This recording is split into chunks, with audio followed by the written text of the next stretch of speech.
قیامت کا دن ہوگا تو جس طرح انسان کے ایئرپورٹ سے گزرتے ہیں ہم تو وہاں پر کچھ میٹیلک ڈیٹیکٹرز لگے ہوتے ہیں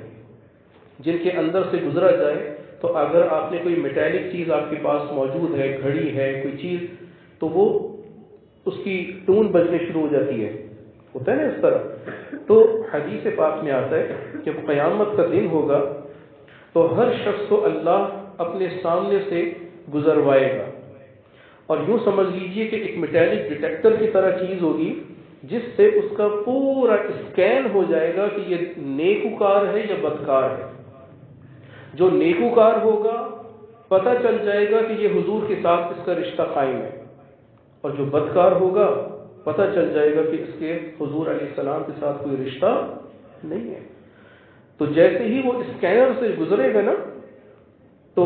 اللہ تعالیٰ فرماتے ہیں جیسے ہی اس کی ٹون بجے گی نا پتہ چل جائے گا کہ یہ ہے کہ نہیں، تو فوراً اللہ فرمائے گا وقفوہم، اسے ٹھہراؤ، اسے روکو، انہم مسئولون، اس کے ساتھ ابھی ہمارا حساب کتاب باقی ہے، ابھی ہم اس سے ذرا سوال کتاب کریں گے۔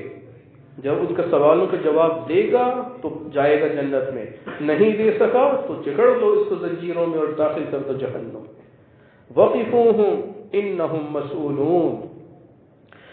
حضور علیہ السلام یہ آیت پڑھتے تھے تو روتے تھے اور یہ فرمایا کرتے تھے کہ وَمَن نُوقِشَ الْحِسَابَ فَقَدْ عُذِّبَ، جس کا حساب اللہ نے شروع کر دیا، سوال جواب شروع کر دیے، یہ پوچھنا شروع کر دیا کہ یہ کیوں کیا، یہ کیوں کیا، ایسے کیوں کیا، ویسے کیوں کیا، فَقَدْ عُذِّبَ، اس کا عذاب شروع ہو گیا۔ اس لیے ڈرو اس وقت سے کہ قیامت کے روز ہم اللہ کے روبرو پیش ہوں تو حضور علیہ السلام کہیں کھڑے شکوہ کر رہے ہوں ہمارے بارے میں، اور کہیں اللہ یہ فرما رہا ہو وقفوہم انہم مسئولون۔ ڈرو اس وقت سے۔